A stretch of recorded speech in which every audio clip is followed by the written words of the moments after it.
Hey, what's going on YouTube, and welcome to another Season 7 League of Legends Champion Guide. In this one, we're going to cover mid lane Vladimir, the Crimson Reaper. The skies will rain red. So why exactly would you want to play Vladimir mid lane? Well, he's got exceptional sustain and very high AoE damage. Both his E ability and his ultimate are very hard hitting, and he gets some sustain from his Q, and even more from his ultimate. He's even a champion with a very nice built-in escape tool. His Sanguine pool can be very strong in certain situations. Vladimir is then a champion that scales amazingly into the late game. With that very strong sustain and that built-in escape tool, he's also one of the safest mid laners out there. Then when you combine all this together with his AoE damage, he makes for an amazing team fighter. If a Vladimir makes it into the late game and he's not dealt with, he can do some devastating damage. Vladimir, however, does really lack mobility, but usually will go for Storm Raider Surge, so we can solve this issue. He also has some very long cooldowns in the early game, so we do need a couple points in our Q ability to effectively sustain in that lane. He's also a fairly unique champion with a bunch of combos, so he does have a high skill cap, even though he doesn't really have skill shots. Then finally, Vladimir completely lacks crowd control. Sure, he can deal an absolute ton of damage, but he doesn't have anything to hold people in place. For your Masteries, you want to go 18 Cunning and 12 Ferocity, grabbing Storm Raider Surge as your Keystone Mastery. As previously mentioned, Vladimir is a fairly immobile champion, and this is pretty easy to proc on Vladimir and can give you some really solid mobility.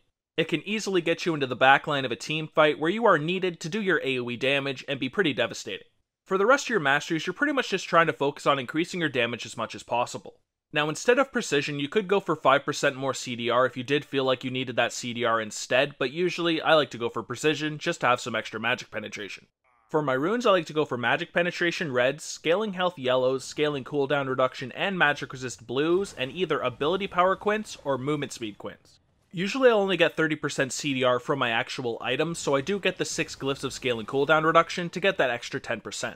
Now, the reason I take Scaling Health Yellows instead of Armor is of course because of Vladimir's passive. You'll get bonus ability power based on your bonus health, and of course, this is worth getting. I'm somebody who likes to roam around a lot on a mid laner, so I'll usually go for the Movement Speed Quinch just for that increased mobility, but the ability power is just as effective, especially if you're sitting in that mid lane and you want to harass the enemy champion as much as possible. For your first summoner spell, you'll want to pick up Flash. It's the most versatile spell in the game and is great for escaping, dodging spells, or going aggressive and finishing off kills. Ignite is your first option for your second summoner spell. It'll give you some really nice added kill potential and can get you snowballing at the same time. Now, Ghost is your other really solid option for your second summoner spell. When you combine it with your Storm Raider Surge, Vladimir's low mobility issues are pretty much solved. It will allow you to escape, kite, and chase people down. So basically, first take Flash, and then take either Ignite or Ghost. Your passive is Crimson Pact, and it can give you some nice ability power and bonus health. Vladimir gains 2.5% bonus health, bonus ability power, and 140% AP bonus health. These bonuses do not stack with themselves. That of course means any bonus health or bonus ability power you have gained will not also convert back to the other. So this is a really nice passive because when we do get things like the Hextech Proto Belt, we will gain bonus ability power and health because of that item. Then if we did decide to go for a high AP carry build, we will get a lot of health because of it as well, and actually be a pretty durable mid laner. This passive is part of the reason Vladimir is such a beast late game champion because you will have some pretty damn good stats because of this scaling. Your Q ability is Transfusion, and this gives you some really nice sustain and also deals a pretty good amount of damage. When activated, Vladimir drains the life force of the target enemy, dealing magic damage and healing. Each cast of Transfusion grants a stack of Bloodlust over its cooldown. At 2 stacks, Vladimir gains Crimson Rush for 2.5 seconds and 10% bonus movement speed for 0.5 seconds. So for Crimson Rush, Transfusion deals 85% increased damage and heals for an additional 30 to 200 based on level, plus 5% plus 4% per 100 AP, missing health, reduced against minions. So this is a really solid ability because it is one of your main sources of damage, and it gives you a really nice heal at the same time. Every time we put a point in the ability, the cooldown is reduced by 1 second as well, so it's very important to level this ability first. Whenever you gain the Empowered Crimson Rush, try to hit the enemy champion with it as much as you can because the effects are better. Other than that, just pretty much spam this ability in lane to make sure you are last hitting and harassing and getting that health back. Your W is Sanguine Pool, and this is your reliable escape ability that also adds some nice AoE damage. When activated, Vladimir sinks into a pool of blood, gaining 37.5% bonus movement speed, which decays exponentially over 1 second and becoming untargetable for 2 seconds. Enemies who stand upon the pool are slowed by 40% and dealt magic damage every half second, while Vladimir heals himself for 15% of the damage dealt. So this is a really solid ability, however it does cost you 20% of your current health, so you're not going to want to use it too often when you do have a high health pool, otherwise it's going to remove a lot of health. It also scales off of your percentage bonus health for its damage, so it is pretty solid because Vladimir does have a really good health pool. So there's two main ways to use this ability. Of course there is a defensive when you are trying to dodge skill shots and all sorts of crowd controls, and of course there's an offensive use as well. When you are trying to get to the back line, this is a great way to move through a team fight and get there. Now it's also really nice because you can channel your E ability and then go into this form and proc your E a second time and do a bunch of AoE damage. If you do this and you combine it with your proto belt as well, you can do a ton of damage and not even be able to be hit. It's a fantastic ability, but it doesn't do much damage on its own, so we do want to max it last, but get one early point in it. Your E is Tides of Blood, and this is a really solid source of AoE damage. On first cast, Vladimir charges for up to 1.5 seconds, slowing himself by 20% over the last 0.5 seconds. If Vladimir finishes charging or is interrupted, he automatically initiates the second cast. On second cast, Vladimir unleashes a nova of blood bolts, each of which collide with the first enemy they hit, dealing them magic damage that is increased the longer Tides of Blood was charged up to the first second. This also slows for 0.5 seconds if charged for at least 1 second. So this is a really solid ability, but it also costs max health, so usually you'll want to follow it with a Q afterwards. In the lane phase while you're trading, open up with this ability, then follow it up with a Q to gain that health back. As long as you charge it for the maximum duration, it does a lot of damage. It's got a 100% AP ratio that also has 6% max health damage on it as well. Keep in mind, as previously mentioned, you can start charging this ability, then go into your W and still activate the second cast, dealing damage when you're not even targetable. Your ultimate is Hemoplague, and this is more AoE damage with some great sustain as well.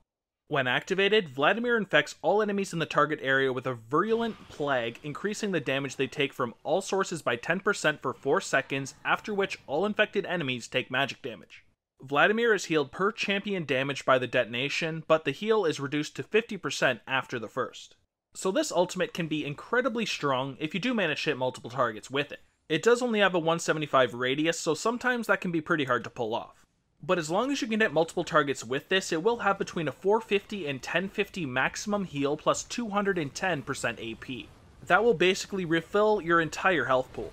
The damage is pretty strong with a 70% AP ratio as well, but the heal is pretty broken. For your skill order, you first want to put a point into your ultimate whenever you can at 6, 11, and 16. Then you'll want to max your Q ability Transfusion first because it's really strong in lane, does some really nice damage, and of course gives you a lot of sustain. You'll then want to move on to your E ability Tides of Blood and max that one second because it does some really strong AoE damage. This of course means we have to save our W ability Sanguine Pool for last.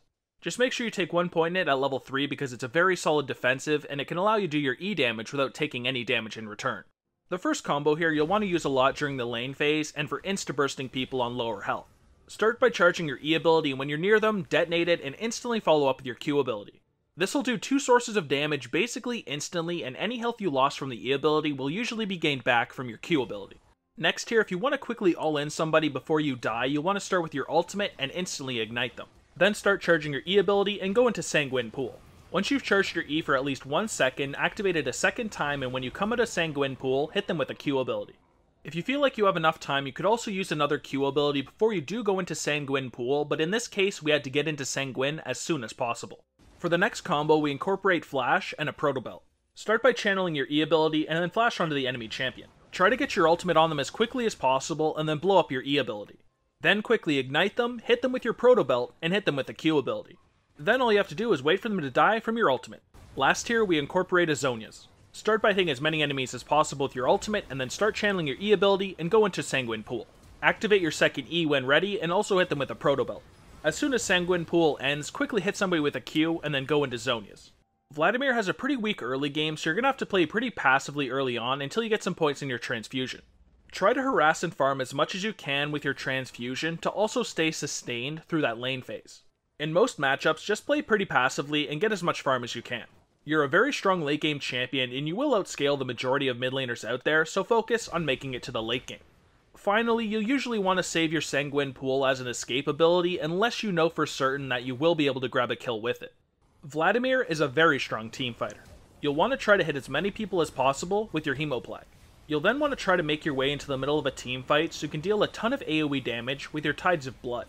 When the enemies start to focus you, you'll want to use your Sanguine Pool, and when you do come out, use another spell rotation. If they end up focusing you again, then you can use your Zonias and do the same thing. Vladimir doesn't make the best initiator, so try and engage after somebody else initiates and then get that Hemoplague on as many targets as possible when they are grouped up. Even if you do dip low, you do have massive sustain from both your ultimate and your Q. Now let's look at a couple hard matchups, and first up is Anivia. As long as you can dodge your Q ability, you should be fine, but if it is consistently landing, you're going to take a massive amount of burst damage and probably lose the lane phase by quite a large margin. Therefore, against her, I would consider getting your boots pretty damn early on. Play a bit more passively, and when her skills are in cooldown, it's time to engage and get some free damage. Next here we have Brand, and he's really strong against you because of how effective his burns are. He's probably going to go for a Liandry's, and of course he's going to take Ignite against you, and you're going to take a lot of damage even if you do go into Sanguine. Against him, it's a lot like Anivia. You better make sure you dodge those skill shots because if they're landing over and over again, you're going to get destroyed. Yet again, as soon as his abilities are in cooldown, it's time to go in for some free damage. Last here we have Malzahar, and he's going to be hard for you because he can kill you before you even get to go into Sanguine Pool. As long as he has a bunch of items and you can get off his full combo, you're going to take a massive amount of damage, and there's nothing you can do about it. The best you can do here is get a really early QSS so you can break out of his ultimate, and then sustain off him as much as possible with your Q ability. Now let's look at your item build, which starts with either a Dark Seal, Refillable Potion and a Warding Totem, or a Doran Shield, Health Potion and a Warding Totem. These in my opinion are the two most viable starts, but you could always get away with Boots and Health Potions as well if you really needed mobility early on. I'll pretty much always go for the Dark Seal personally, but if I am against a very hard lane matchup, then of course I'm going to have to go for that Doran Shield. For your core build, we have the Hextech Protobelt, Abyssal Scepter, and a Zonias. The Hextech Protobelt's a fantastic item on Vladimir because you do get the health and the ability power, which works great with your passive, yet you get 10% CDR and a really solid activation. You can of course activate this when you are in your Sanguine Pool, which makes it an even better item. You'll then want to grab an Abyssal Scepter because it gives you some really nice magic resist, ability power, and of course that great increased damage as well. Obviously, the 10% CDR it also comes with is fantastic on Vladimir. Then finally, the Zonias, yet again, more ability power and a really strong activation that Stasis can save your life in all sorts of different situations. It of course also comes with 10% CDR, so with these three items and our runes, we're already CDR capped. So for your boot options, you can get Sork Shoes if you want magic penetration, Ionian Boots for 10% CDR if you did want to replace one of these items or you didn't get the runes, Merc Treads if you need to break out of CCs and have some magic resist, and Ninja Tabbies against very high AD teams. For your item pool, you could first get a Spirit Massage. This is a really solid item because it also has 10% CDR, but the increased healing is of course really strong on Vladimir. If you're looking for another item that has both ability power and health on it to work with your passive, you could get the Rylai's Crystal Scepter. It will also provide a slow which is pretty nice, but you do already have a slow on your W, so it's definitely not needed. If you're then going for a very high AP build, you could get the Rabadon's Death Cap. This of course increases your total ability power, so if you're looking to hard carry games, you will probably want one. Then, of course, like always on an AP champion, we have the Void Staff. In the later stages of the game where everybody has magic resist, you'll definitely want to pick one up so you can get through that magic resist and actually deal some damage. One last item that has both ability power and health on it would be the Liandry's. Now this item I don't take too often on Vladimir, but if you're against an extremely tanky team, then you may want this item for its burn that it does provide. A really good early game item would be the Luden's Echo. If you're snowballing in the game early on and you do want to roam more often and influence other lanes, then you'll probably want to pick up a Luden's Echo instead of one of the items in the core build. And finally, if we did start with a Dark Seal, if you are getting kills and assists, you could always upgrade it to a Magi's. This is a great way to get yourself snowballing, but keep in mind if you do die, you lose a ton of stacks. For my normal full build though, I take that core and that add the Rabadons and the Void Staff. Since we are a mid laner, I definitely prefer being a very high AP damage threat in the mid lane and be able to do tons of damage to an entire team with all of our AoE.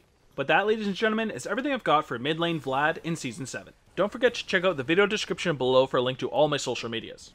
I stream every night but Tuesday at 7 PM Eastern now, and of course that link is down there. As is my Discord server and my second YouTube channel. Also, if you guys did enjoy the video, please make sure you like and subscribe, but other than that, thank you guys so much for watching. I hope you guys did enjoy it, and I will see you in the next one. Take it easy, have a good day, and peace.